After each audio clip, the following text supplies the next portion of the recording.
ፋሮ ላይ ያለን የሚፈልግ ሰው ፋሮ ላይ ያለ ፕሮጀክት አለን። ግንባታ ላይ ያለ ግንባታው እንደምታዩ ሰርቪቱ ፕሮግረስ ላይ ያላለን ያለቀ ለሚፈልግ እዛው ቡልቡላ ያለቁ ቤቶች አሉ። ስለዚህ በሶስቱም አማራጭ ደንበኞች እኛ ጋር ማግኘት ይችላሉ። የምንገኝበት እንግዲህ በ1 ኪሎ ሜትር ሬዲየስ ውስጥ ወደ 16 ኤምባሲዎች የሚገኙበት ኤሪያ ላይ ነው። ነገ ከነገ በኋላ ቤት የሚገቡ ሰዎች ቢያከራዩት ቢኖሩበት ሪተርን ኦን ኢንቨስትመንቱ በጣም ከፍ ያለ ነው የሚሆነው። ባለ 2 መኝታ ከ115 ካሬ ጀምሮ እስከ 141 ካሬ ድረስ አለ።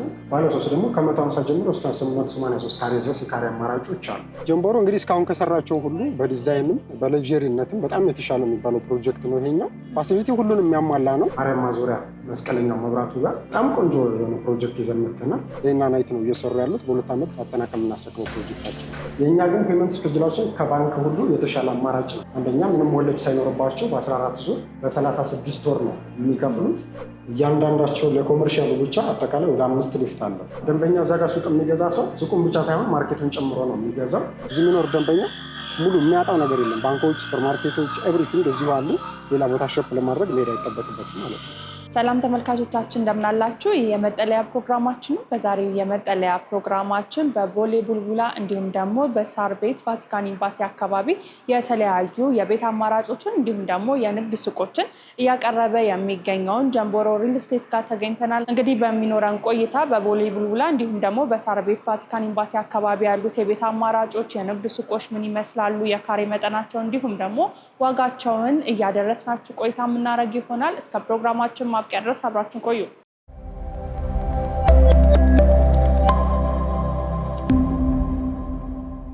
ሰላም እንደምን አለ? ሰላም እንዴት አለሽ? እግዚአብሔር ይመስገን። ዛሬ እንግዲህ ጀምቦሮ ሪል ስቴት የተገኘ ነው። ያሉት የቤት አማራጮች ምን ይመስላሉ የሚለውን ለተመልካች ለማድረስ በቅድሚያ ግን ስምንና የስራ ድርሻን አስተዋውቀኝና ስለ ዛሬው ጉዳይ እንቀባለን። እሺ፣ በመጀመሪያ ስለመጣሽ አመሰግናለሁ። ስሜ ያምራል እባላለሁ። የጀምቦሮ ሪል ስቴት የሽያጭ አማካሪ ነው። በጣም ጥሩ። እንግዲህ የጀምቦሮ ሪል ስቴት በተለያዩ የቤት አማራጮችን እንደሚያቀርብ ይታወቃል። ነገር ግን ስለ ቤት አማራጮቹ ከማንሳታችን በፊት ስለ ጀምቦሮ እስቲ የተወሰነ ነገር እንበል። ጀምቦሮ ማን ነው? ለማያውቀው እናስታውስ። ጀምቦሮ ሪል ስቴት ከስሙ ስያሜ ሲነሳልሽ ያው ጉራጌ ውስጥ የሚገኝ የአንድ ቦታ መጠሪያ ስም ነው። ከዛ እነሱ ነው የወሰደው። ጀምቦሮ ሪል ስቴት እንደ ሪል ስቴት ወደ ሪል ስቴት ሴክተሩ ከመግባቱ በፊት ለረዥም ጊዜ የሚታወቅባቸው 2 ሲስተር ካምፓኒዎች አሉ። እሱም ውድበር የሚባል ኮንስትራክሽን ካምፓኒ አለው። ሁለተኛው ደግሞ ጉመር የሚባል የጠጠር ማምረቻ ካምፓኒ ያለው። እነዚህ ኦልሞስት ከ16 ዓመት በላይ አገልግሎት ሲሰጡ ነበሩ። አሁንም አገልግሎት እየሰጡ ያሉ ሲስተር ካምፓኒዎች ናቸው። ለምሳሌ ውድበር ምንሽ በጣም ትልቅ ደረጃ እንደ ተቋራጭ ኮንስትራክሽን ካምፓኒ ነው። ለምሳሌ የሰራቸው መስቀል አደባባይ ፓርኪንግ ሲሰራ፣ አደባባይ ሲሰራ ጠጠር አቅራቢ ነበር፣ ማለት ኮንክሪት አቅራቢ ነበር። ከዛ ቀጣይ ደግሞ አድዋ 00 ሙዚየም በሚገነባ ሰዓት አቅራቢ ነበር። እዛም ኮንክሪት በማቅረብ ይታወቃል። አሁን ከረንትሊ ደግሞ ጫካ ፕሮጀክት አዲሱ የሚሰራው ቤተ መንግስት ላይ ኮንክሪት ለመንግስት ፕሮጀክቶች እያቀረበ ይገኛል። ከዛ ተጨማሪ ለተለያዩ ሪል ስቴቶች በሽያጭ መልክ ያቀርባል። እንዲሁም ለራሳችን ለጀምቦሮ እንደ ግብዓት የሚያገለግልን ትልቅ ኮንክሪት አምራች ካምፓኒ ነው። ከራሱ አልፎ ለሌሎቹ በገበያ መልክ ያቀርባል ማለት ነው። ሌላው ምንድነው ይሄ አድቫንቴጁ ለሪል ስቴት ትልቅ ግብዓት የሚሆን ነው፣ በፋይናንስም እንዲሁም ደግሞ በጥሬ ዕቃ አቅርቦት ማለት ነው። 2 ባቺንግ ፕላንት ነው ያለው።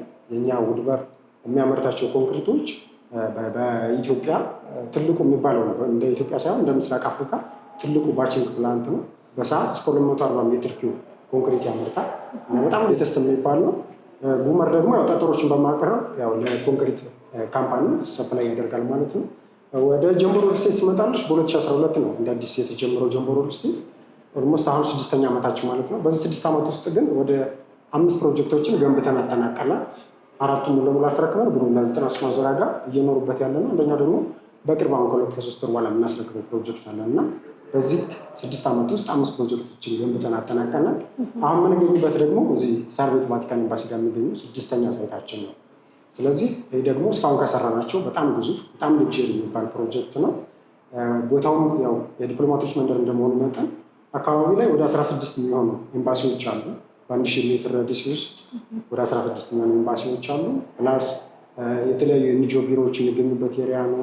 አፍሪካ ህብረት በቅርብ ርቀት ላይ ነው የሚገኝበት ቦታ ራሱ የቦታውን ቫልዩ ከፍ ያደርገዋል እና እነሱን አካባቢ ላይ የሚኖረውን ሰው ላይፍ ስታይል የሚመጥን ነገር ነው ለመስራት የሞከርነው። እንደነገርኩሽ 5000 ካሬ ላይ ያረፈ G+30 ትልቅ ባለ 30 ወለል መኖሪያ ህንፃ ነው ማለት ነው። በዚህ መሀል ደግሞ ሌላም ሳይት አለን። 7ኛ ሳይት እዚህ አቦ ማዞሪያ ጋር አደባባዩ ጫፍ ላይ ግንባታውን ውስጥ ከ40% ላይ የተጠናቀቀ ፕሮጀክት አለ። ነገር ግን ለሽያጭ ያልወጣ ነው። ያ ማለት ምንድን ነው? ጀምቦሮ ከአሁን በፊት የሚታወቀው ግንባታውን 50% እና ከዛ በላይ አድርሶ ነው ለሽያጭ የሚያወጣው። ስለዚህ እሱንም ግንባታውን አጠናቀን ነው ለሽያጭ ለመውጣት ያሰብነው። ያው ካምፓኒ ፋይናንሻል ችግርም ስለሌለበት ብዙ ጊዜ ግንባታውን በራሱ ፋይናንስ ነው የሚያወጣው እና ከዛ አንጻር ነው። በመሀል ደግሞ ያው መንግስት አንዳንዴ አቅም ላላቸው ሪል ስቴቶች ፕሮጀክቶችን ይሰጣል። ጀምቦሮም ያው ከተማችን ላይ አሉ ከሚባሉ ሪል ስቴቶች አንዱ እንደመሆኑ መጠን ከመንግስት ወስዶ ፕሮጀክቶችን ሰርተዋል። ዚህ አፍሪካ ህብረት መብራቱ ጋር ታውቂው ከሆነ አፍሪካ ህብረት የገበያ ማዕከል የሚል አለ። እዛ ጋር ወደ 9000 ካሬ ያረፈ 2 ቤዝመንት ያለው ከላይ ኮመርሻል ስፔሶች ያሉት ፕሮጀክት ወደ 1.3 ቢሊዮን ብር አካባቢ ወጪ ገንብቶ ያስረክባል። በ6 ወር ውስጥ ነው ገንብቶ ያስረከበው። ስለዚህ ጀምቦሮ በዚች 6 ዓመት ጀርኒ ውስጥ በጣም ብዙ ፕሮጀክቶች እየገነባ ያለው። አሁን ግን አግሬሲቭሊ እየሰራ ነው ያለ ነው። እዚህ ሳር ቤት ቫቲካን ኤምባሲ የሚገኘው ፕሮጀክታችን ነው። እንዳልኩሽ 5000 ካሬ ላይ ያረፈ 4 ቤዝመንት ያለው G+30 ነው እየገነባ ነው የምንገኘው። ይህ ከመሰረት ስራው ሲጀመር በጣም ብዙ ኮስት ያስወጣል። በጣም ሂውጅ ፕሮጀክት ነው። ለምሳሌ በኮንስትራክሽን ቃላት ፋውንዴሽን ስራው ማት ፋውንዴሽን ይባላል። ማት ፋውንዴሽን ማለት ምን እንዴት ነው? አጠቃላይ 5000 ካሬ 2.4 ጥልቀት ያለው ሙሉ ኮንክሪት ግግር ነው የፋውንዴሽን ስራ የሰራ ነው ማት ፋውንዴሽን። ያ ማለት ለምሳሌ 2.4 ማለት በጣም ትልቅ ጥልቀት ነው። ይሄን ለምሳሌ በኮንስትራክሽን በስላብ ብንወስደው G+12 ህንፃ ይገነባል ማለት ነው። አንድ ስላብ 20 ሴንቲሜትር ነው ማክሲማም ነው። ስለዚህ G+12 መገንባት ይችል ነበር። ፋውንዴሽን ብቻ ወጣ ነው ወጪ። ከዛ ውጪ 4 ቤዝመንት አለው። ከዛ ወደ ላይ 30 ወለል ነው የሚሆነው። እስከ 4 ድረስ ኮመርሻል ሴንተሮች ናቸው። ያ ማለት ምንድነው? ግራውንድ ጀምሮ እስከ 4ኛ ሞል ታይፕ ሆኖ ኮመርሻል ስፔሶች ናቸው። እያንዳንዳቸው ለኮመርሻሉ ብቻ አጠቃላይ ወደ 5 ሊፍት አለው ለንግድ ቤቶቹ ብቻ ማለት ነው። ተጨማሪ 2 እስኬሌተር አለ። ወደ 5 የሚሆኑ ደረጃዎች አሉት። ስለዚህ እዚህ ጋር ምኖሮች ባንኮች፣ ሱፐርማርኬቶች፣ ካፌ፣ ሬስቶራንት፣ የውበት ሳሎኖች ይኖራሉ። 5ኛ እና 6ኛ ፍሎር ደግሞ ኢንተርቴንመንት ዞን ነው የሚሆነው። 5ኛ ፍሎር ላይ ጂም እና ስፓ ይኖራል። ለአዋቂዎች ብቻ የሚሆን ማለት ነው። ጂም እና ስፓ፣ ሳሙና፣ ሞሮኮ ባዚ ያካተተ ይኖራል። ተጨማሪ ደግሞ ትልቅ ፉድ ኮርት አለ። ሬስቶራንት፣ ሀገረኛና የውጭ ምግቦችን ያካተተ ትልቅ ሬስቶራንት ይኖራል። ተጨማሪ የተለያዩ ጌም ዞኖች አሉ። ላይብራሪ፣ ሲኒማዎች አሉ። ሙሉ 5000 ካሬ አንድ ፍሎር መዝናኛ ማዕከል ያደረገ። 6ኛ ፍሎር ደግሞ ስመጣለች የልጆችን ብቻ ታሳቢ ያደረገ ለምሳሌ የልጆች ላይብራሪ፣ ዴይኬሮች እንዲሁም ጌም ዞን። አሁን ብዙ ጊዜ ወላጆች ልጆቻቸውን ለማዝናናት ዊከንድ ላይ ቦራ ይሄዳሉ፣ ሴንቸሪ ሞል ሄዱ ያዝናናሉ። እነሱ እዛ የሚፈልጉትን አይነት አክሰሰሪዎች ሙሉ እዚህ 6ኛ ፍሎር ላይ ያገኛሉ። ስለዚህ እዚህ የሚኖር ሰው ልጆችን ለማዝናናት ሌላ ቦታ ፈርዘር ሜዳ አይጠበቅበትም ማለት ነው። 7ኛ ፍሎር ደግሞ አዳራሾችና ኦፊሶችን ይዛል። አዳራሽ ሲባል ምንድነው? አሁን ብዙ ጊዜ እዚህ የሚኖር ሰው የተለያየ ኢቨንት ይኖራል። ሰርግ ሊኖር ይችላል፣ ክርስትና፣ ሀዘንም። ለዛ የሚሆን አዳራሾች ያስፈልጋሉ። ብዙ ጊዜ የተለመደው ቴራስ ላይ ነበር። ግን ቴራስ ላይ ሃይራይዝ ቢልዲንግ ሲሆን ዊንድ ይኖራል ምናምን፣ ነፋስ ያለኛ ነፋስ ስለሚኖር ለፕሮግራም አይመችም እና እኛ 7ኛ ፍሎር ላይ በጣም ሰፋፊ የሆኑ አዳራሾችን አዘጋጅተናል። ከዛ ተጨማሪ ደግሞ ኦፊሶች ይኖራሉ። ኦፊሶች ምንድነው? እዚህ ሰው ከገባ በኋላ ኮሚኒቲ ቢልድ ሲያደርግ ለጽዳት፣ ለጥበቃ፣ ለሜንቴናንስ የሚሆኑ የፕሮፐርቲ ማኔጅመንት ኦፊሶች ያስፈልጋሉ። ለዛ የሚሆኑ ኦፊሶች 7ኛ ፍሎር ላይ ይገኛል። ከ7 ጀምሮ ደግሞ ከ8ኛ ጀምሮ ደግሞ አፓርትመንት እስከ 28 ድረስ ከረንት እየሸጥን እንገኛለን። 29 እና 30 በካምፓኒ የተያዙ ፔንት ሃውሶች ናቸው።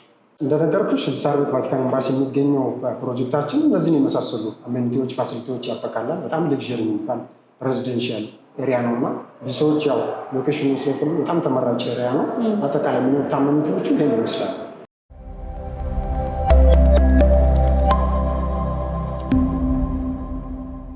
በጣም ጥሩ። እንግዲህ ዛሬ የተገናኘንበት ሌላኛው ጉዳይ አዲስ ሳይት በአዲስ ቦታ ላይ ይዛችሁ እንደመጣችሁ ሰምተን ነው እና እስቲ ስለሱ ሳይት እናንሳ። እውነት ነው። ዋናውና የተገናኘንበት ነገርም እሱ ነው። ብዙ ጊዜ እንግዲህ ጀምቦሮ ዋናው የሚታወቅበት ኤሪያ ቦሌ ቡልቡላ ነው እና ቡልቡላ ሲባል ያው ጀምቦሮ እና ቡልቡላ መነጣጠል በጣም ከባድ ነው የሚሆነው። ማለት ጀምቦሮ ለቡልቡላ በጣም ብዙ ነገሮችን ነው እዛ እየሰራ ያለው። ምክንያቱም አካባቢውን ምናምን አይተሽ ከሆነ ከ3 ዓመት በፊት ባዶ ቦታ የነበረ ኤሪያ ነው። ጀምቦሮ ግን አካባቢውን በጣም ለውጦታል ማለት ይቻላል እና ያው ብዙዎችም የሚያውቀው እዛ ኤሪያ ነው እና በጣም በምንታወቅበት ኤሪያ ላይ ደግሞ ተጨማሪ ሳይቶችን ይዘን መጥተናል። ማርያም ማዞሪያ መስቀለኛው መብራቱ ጋር በጣም ቆንጆ የሆነ ፕሮጀክት ይዘን መጥተናል። ሜን ሮዱ ላይ ፌስ የሚያደርግ በአራት አቅጣጫ መንገድ የሚያዋስነው በጣም ቆንጆ ሚክስድ ዩዝ የሆነ ባለ 24 ወለል አዲስ ሳይት ሽያጭ ጀምረናል። እንግዲህ ቦታው በጣም ሁሉም ሰው የሚመርጠው በጣም አመቺ የሆነ በጣም ብዙ የመንገድ አማራጮች ያሉት በጣም ቆንጆ ዲዛይን ነው። እስካሁን ከሰራናቸው ቡልቡላ ሁሉ በጣም የተሻለ አድርገን ነው ይዘን የመጣነው። እንዳልኩሽ እዛ ጋር ቡልቡላ ያው አካባቢ በጣም ብዙ ነዋሪ ያለበት ኤሪያ ነው። በአጭር ጊዜ የለማ ሰፈሮቹ እንዳይሻቸው በቅርብ ጊዜ ስለሆነ የለሙት ፕላናቸውን ጠብቀው የተሰሩ ቤቶች ናቸው ያሉት። ጂፕላስ1 ጂፕላስ2 ቪላዎች በጣም አቅም ያለው ሰዎች ይኖሩበታል እዛ አካባቢ እና በጣም ቆንጆ ቦታ ላይ ነው። ሜን ሮድ የስፖርት ማዘውተሪያው ኳስ ሜዳው ትንሽ ወረድ እንዳልሽ ፊት ለፊት ላይ የሚገኝ ነው። አካባቢ ላይ በጣም ትልልቅ ተቋማት ይገኛሉ። መዝናኛ ማዕከሎች አሉ። የእምነት ተቋማት በቅርብ ርቀት ላይ ነው የሚገኙ። ፖሊስ ጣቢያዎች በቅርብ ኤሪያ ያሉ። እንዳልኩሽ አካባቢው በጣም የለማ ሰፈር ነው። አሁን ላይ በጣም በፍጥነት እየተቀየረ ያለ ከተማ ነው እና ስለዚህ ደግሞ አንዱን አስተዋጽኦ የተወጣው ጀንቦሮ ሪል ስቴት ነው። ፕላስ ደግሞ ብዙዎች የሚመርጡት አንደኛው ሙሉ ሬዚደንሻል ኤሪያ ነው። አካባቢ አይተሹ ከሆነ ግርግር ወከባ የበዛበት አይደለም። ፕላስ ደግሞ ለመሀል ከተማ በጣም ቅርብ ነው። ከቦሌ በ5 ደቂቃ ነው ድራይቭ አድርገሽ የምትደርሱ እና በጣም ብዙ ሰው ይመርጠዋል። ያው የመኖሪያ መንደርም እንደመሆኑ መጠን ከዛ ውጭ ደግሞ አካባቢ ላይ የሚታጨው ነገር የለም። አሁን ብዙ ነገሮች ወደዛ እየመጡ ነው። ፓርኮች በጣም በቅርብ ርቀት ነው የሚገኙት። ፖሊስ ጣቢያ፣ ሕክምናዎች እና ዋሽንግተን የመሰለ የሕክምና ተቋማት ይገኙበታል እና እዛ ላይ ደግሞ እንዲሁም በጣም ብዙ ሰዎች ከአሁን በፊት የሰራናቸው ፕሮጀክቶች ላይ ቤቶችን የማግኘት እድል ያልነበራቸው ሰዎች ነበሩ ካለቀ በኋላ ምናምን የመጡና ለዛም ነው ብዙ ሰዎች ብዙ ፋሚሊዎች አሉ የጀንቦሮ ፋሚሊዎች። ለዛ ነው አዲስ ሳይት ላውንች ያደረግነው። በጣም ቆንጆ የሚባል ዲዛይን ነው። 4 ቤዝመንት ያለው ጂፕላስ 24 ነው ያወጣ ነው። እስከ 2ኛ ድረስ የንግድ ማዕከሎች ናቸው የሚሆኑት። በጣም ቆንጆ ቆንጆ ሱቆች አሉት። አንደኛው መንገድ ዳርም እንደመሆኑ መጠን በጣም አሪፍ የሆኑ ሞል ታይፕ ነው ከታች የሚሆነው። እስከ 3ኛ ድረስ ወጥ የሆነና አጠቃላይ 3000 ካሬ ላይ ነው ያረፈው። ከ4ኛ ጀምሮ 4 ቢልዲንግ 4 ታወር ነው የሚሆኑት። ስለዚህ ስፕሊት ያደርጋሉ፣ የየራሳቸውን ታወር ይዘው ይወጣሉ። ኮመርሻሉ ግን የተያያዘ ነው የሚሆነውና በጣም ቆንጆ ቆንጆ ሱቆች አሉ። አፓርትመንቶችም አሉ። ባለ 2 እና ባለ 3 መኝታ አማራጮች አሉ። በጣም ጥሩ።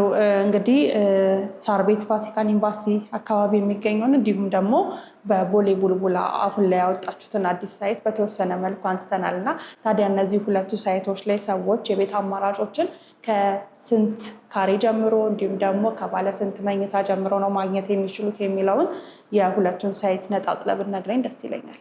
በጣም አሪፍ። እንዳልኩሽ አሁን ጀንቦሮ ላይ ያሉ ፕሮዳክቶች 3 አይነት ፌዝ ያላቸው ናቸው። ማለት ምንድነው? ቁፋሮ ላይ ያለ ለሚፈልግ ሰው ቁፋሮ ላይ ያለ ፕሮጀክት አለን። ግንባታ ላይ ያለ ግንባታው እንደምታዩ ሰርቪቱ ፕሮግረስ ላይ ያለን፣ ያለቀ ለሚፈልግ እዛው ቡልቡላ ያለቁ ቤቶች አሉ። ስለዚህ በ3ቱም አማራጭ ደንበኞች እኛ ጋር ማግኘት ይችላሉ። ቤት አማራጮቹን ስናይ አሁን ባለ 2 መኝታ እና ባለ 3 ነው እኛ ጋር ያለው። ባለ 2 መኝታ ከ115 ካሬ ጀምሮ እስከ 141 ካሬ ድረስ አለ። ባለ 3 ደግሞ ከ150 ጀምሮ እስከ 883 ካሬ ድረስ የካሬ አማራጮች አሉ። እንዲሁም ተጨማሪ ደግሞ አሁን ቡልቡላ ላይ የምነግርሽ እንዳልኩሽ በ4 መንገድ እንደሚዋሰነው ለሱቅ በጣም ቆንጆ ነው። ምክንያቱም አሁን እዛ ጋር አስፋልት ሜን ሮድ ላይ ፊት ለፊት ነው የምታገኘው። በመሀከላችን ደግሞ በጣም ቆንጆ የሆነ ኮሪደር አለ፣ ሁለቱን ሴፓሬት የሚያደርግ በጣም ሰፊ የሆነ የሱቅ አማራጮች አሉ። ከ10 ካሬ ጀምሮ ደንበኞች እስከፈለጉት ድረስ የካሬ አማራጮችን ማግኘት ይችላሉ። አንደኛ ሞል ታይፕም ነው እየገነባን ያላቸው ህንፃዎች፣ ፕላስ ደግሞ አስፋልት ዳር ፌስ የሚያደርጉ ናቸው ሁለቱም ፕሮጀክታችን እና በጣም ሰፊ የሆኑ አማራጮች አሉ። ስለዚህ ሁሉም ሰው አፎርድ በሚያደርገው ፕራይስ ይዘን ቀርበናል። በጣም ጥሩ። እንግዲህ ሳር ቤት ቫቲካን ኤምባሲ አካባቢም እንዲሁም ደግሞ ቡልቡላም አካባቢ ሱቅም የመኖሪያ ቤትም እንዳለ አስቀድመህ እየነገርከኝ ነበር እና እዛ ላይ ታዲያ ሰዎች በምን ያህል ዋጋ ነው ቤቶችንም ሱቆችንም ማግኘት የሚችሉት? ያከፋፈል ሂደቱ ምን ይመስላል የሚለውን እና ቅድመ ክፍያውን እስቲ በደንብ አብራራልኝ። በጣም አሪፍ። እንደነገሩሽ የአዲስ ያወጣ ነው ቡልቡላ 93 ማዞሪያ መስቀለኛው ጋር የሚገኘው ፕሮጀክታችን። ሱቆቹ በጣም ቆንጆ ቆንጆ ሱቆች ናቸው። ህንፃው አጠቃላይ ወደ 8 ሊፍት ተጨማሪ እስኬሌተሮችን የያዘ ነው።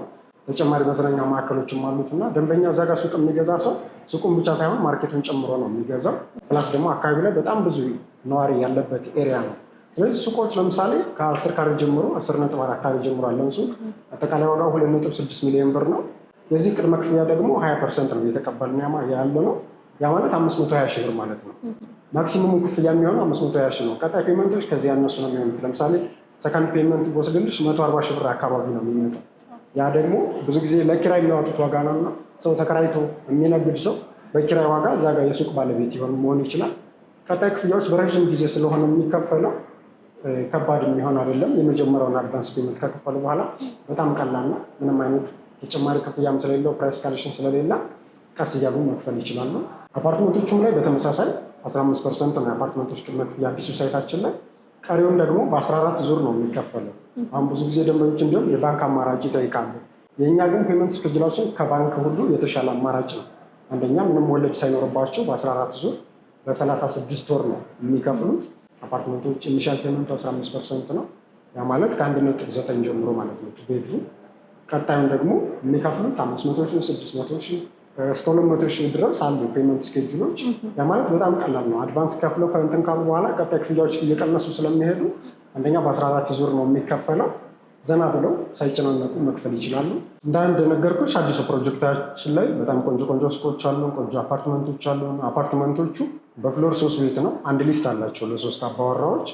በሁሉም አቅጣጫ ቪው ያላቸው ናቸው። አካባቢ ላይ እንዳየሽው መንገድና ቪላዎች ናቸው።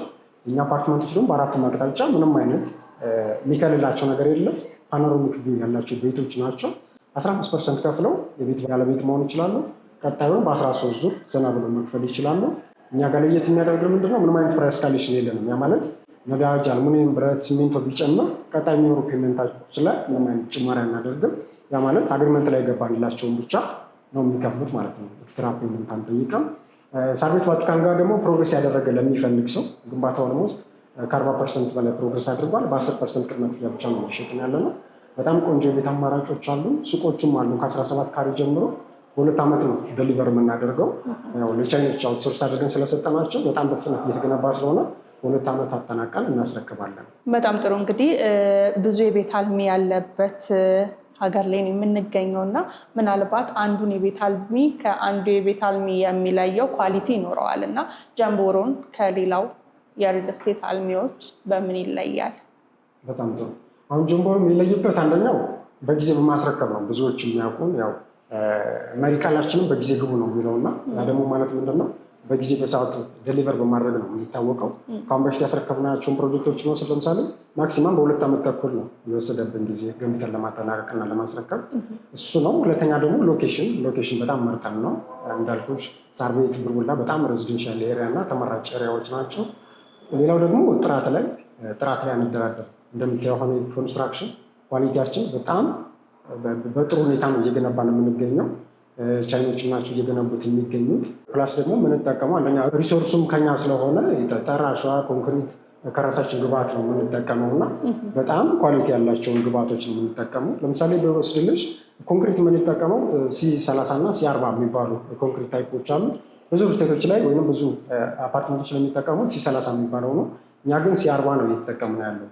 ይሄ ደግሞ ምንድነው? በጣም ኳሊቲ የሆነ ኮንክሪት ነው። ብዙ ጊዜ ለግድቦች እና ለብሪጆች የምንጠቀመው አይነት ኮንክሪት ነው እና ያው ሌክዠሪ ግዙፍ ህንፃ እንደመገንባታችን መጠን ደረጃችን የጠበቁ ግብአቶችን ነው የምንጠቀመው። ከዛ ውጭ በሰዓት ደሊቨር እናደርጋለን። እንዳልኩሽ በዚህ በጠቀስኩልሽ ነገሮች ጀምቦሮ ለየት ይላል። በጣም ጥሩ። እንግዲህ የቤቶቹን አማራጮች ስላሉት ነገሮች በደንብ አነሳ።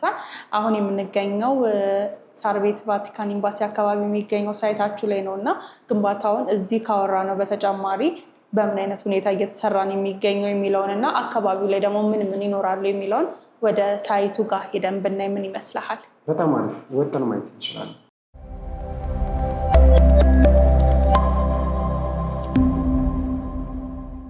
እንግዲህ አሁን የምንገኘው ሳይታችሁ ላይ ከፍ ብለን ነው እና እስቲ አካባቢ ላይ ስላሉት ነገሮች በተወሰነ መልኩ አስረዳኝ። ምን ሰዎች ሊያገኙ ይችላሉ፣ እዚህ በመግዛታቸው ደግሞ ምን ሊጠቀሙ ይችላሉ የሚለውን ስለ አካባቢውም ጨምረህ ጠቅላላ አድርገህ እስቲ ንገረኝ።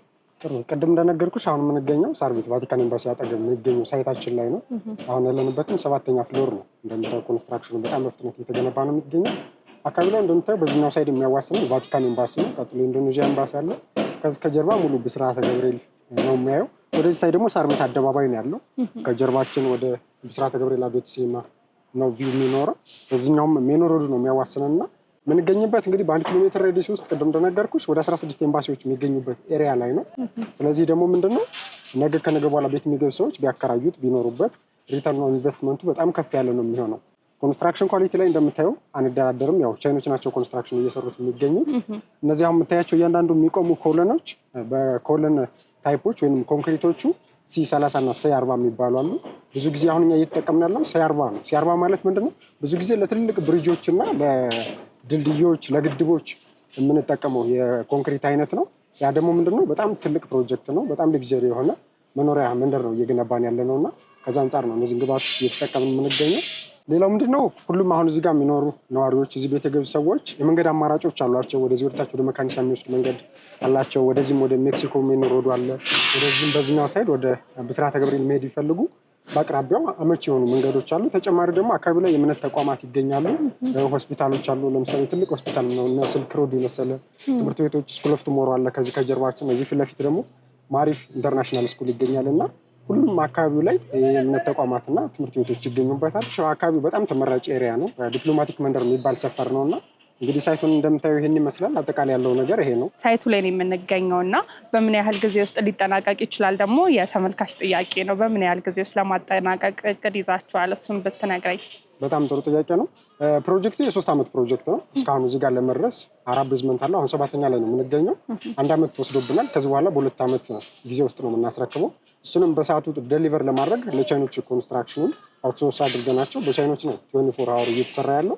እዛ አንደኛ ፍሎር ላይ ካምፕ አድርገው ነው የሚኖሩት። ስለዚህ ዴይና ናይት ነው እየሰሩ ያሉት። በ2 ዓመት አጠናቀም የምናስረክበው ፕሮጀክታችን። እንግዲህ ሳይታችሁ ምን እንደሚመስል እንዲሁም ደግሞ ስለ ቤቶቹ አማራጭም ደግሞ ቢሮ ላይ በደንብ አንስተናል። እነዚህን የቤት አማራጮች የሚፈልጉ ሰዎች እናንተን በምን አይነት መልኩ ነው ማግኘት የሚችሉት፣ ቤቶቹን መግዛት የሚችሉት? እሱን ብጠቁመኝ። ጥሩ። ምናልባት እኛ ማግኘት የሚፈልጉ ሰዎች ሀገር ውስጥም ያሉ ሊሆን ይችላል፣ ከሀገር ውጭ ያሉ ሰዎች ብዙ ጊዜ በዋትሳፕ ኮንታክት ቢያደርጉን ያሉትን ሙሉ መረጃዎች እንልካለን። ሳይቱን በቪዲዮ ኮል እናስጎበኛለን። ተጨማሪ ሰው ካላቸው ደግሞ ውክልና ያለው ሰው መጥቶ ማየት ይችላል። ከዛ ውጭ መግዛት የሚፈልጉ ደግሞ ባሉበት ሆኖ መምጣት ሳይጠበቅባቸው ውል እንልክላቸዋለን። ኤቭሪ የሚያስፈልገውን ፋይል እንልካለን። ባሉበት ሆኖ መግዛት ይችላሉ። በዲኤችኤል መላክ ስለሚቻል ሀገር ውስጥ ላሉ ደግሞ በምናስቀምጣቸው ስልኮች ቢደውሉልን በአካልም መጥተው ቢሮአችንና ሳይታችንን መጎብኘት ይችላሉ። ስልክ ቁጥራችን 0925 38 63 61 ነው። በዚህ ደውሉልን። እናመሰግናለን። በጣም ጥሩ ስለነበረን ቆይታ እጅግ አድርጌ አመሰግናለሁ። እኔም አመሰግናለሁ። ክቡራትና ክቡራን ተመልካቾቻችን በዛሬው የመጠለያ ፕሮግራማችን ጀምቦሮ ሪል ስቴት ጋር ተገኝተን እያቀረቡ የሚገኙት የቤት አማራጮች፣ ስለ ግንባታቸው፣ ስለ ካሬ መጠናቸው እንዲሁም ደግሞ ስለ ዋጋቸው ቆይታ አድርገን ወደ እናንተ አድርሰናችሁ ነበረ። እነዚህን የቤት አማራጮች የምትፈልጉ ተመልካቾቻችን ከስር በምናስቀምጠው ስልክ ቁጥር በመደወል ቤቶቹን መግዛትና የራሳችሁ ማድረግ ትችላላችሁ። ስለነበረን ቆይታ እጅግ አድርገን እናመሰግናለን። ሰናይ ጊዜ ይሁንላችሁ።